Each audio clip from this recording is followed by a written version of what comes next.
सोचिए, एक ऐसे इंसान के बारे में जिसने खुद किसी को छुआ तक नहीं, पर उसके इशारे पर इतिहास की कुछ सबसे भयानक हत्याएं हुईं। आज हम चार्ल्स मैनसन के दिमाग के अंदर झांकेंगे और समझेंगे कि आखिर उसने अपने फॉलोअर्स पर इतना जबरदस्त साइकोलॉजिकल कंट्रोल कैसे बनाया। चलिए सीधे मुद्दे पर आते हैं।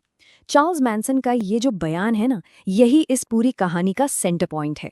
एक ऐसा दावा जो डराता भी है और कंफ्यूज भी करता है।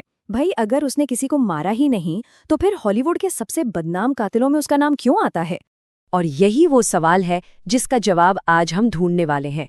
कैसे कोई सिर्फ अपनी बातों से, बिना हाथ उठाए, लोगों से कुछ भी करवा सकता है। चलिए इस पहेली को सुलझाते हैं। तो सबसे पहले उस खौफनाक रात की बात करते हैं जिसने पूरे अमेरिका को हिला कर रख दिया था।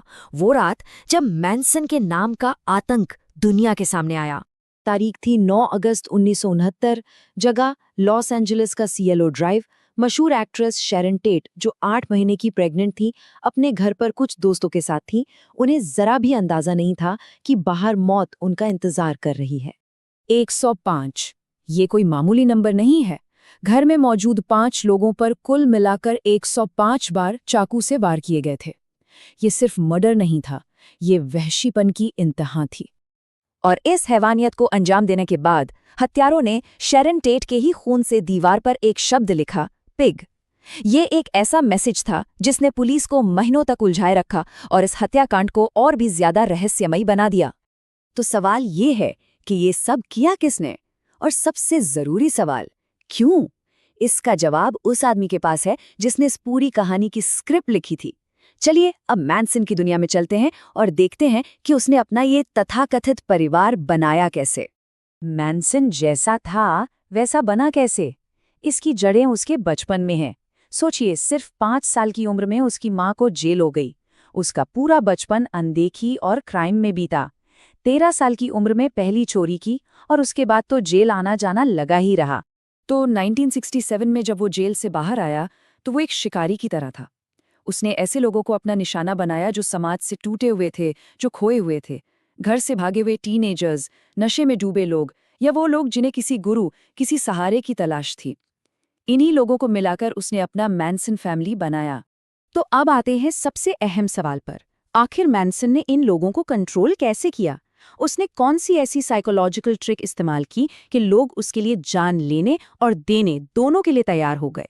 देखिए, मैनसन का एक पूरा मेथड था, एक सोचा समझा प्लान। पहले वो कमजोर लोगों को ढूंढता, फिर उन्हें दुनिया से बिल्कुल काट देता, एक सुनसान जगह पर ले जाकर जहां सिर्फ मैनसन की बात ही सच लगती थी। वहां एलएसडी जैसे ड्रग्स और बार बार एक ही बात दोहराकर उनकी सोचने समझने की शक्ति को खत्म कर देता। वो खुद को भगवान जैसा दिखाता और फिर सबके दिमाग में एक काल्पनिक दुश्मन का डर भर देता। और इस दुश्मन का नाम था हेल्टर स्केल्टर। असल में ये उसके फेवरेट बैंड द बीटल्स के एक गाने का नाम था, लेकिन मैनसन ने अपने लोगों को यकीन दिलाया कि ये एक भविष्यवाणी है, एक भयानक नस्लीय युद्ध की भविष्यवाणी जिसके खत्म होने पर मैनसन फैमिली दुनिया पर राज करेगी। तो अब जब हम मैनसन के दिमागी खेल को थोड़ा समझ चुके हैं, चलिए वापस चलते हैं उस खूनी रात पर और देखते हैं कि ये सब कैसे जुड़ा हुआ है।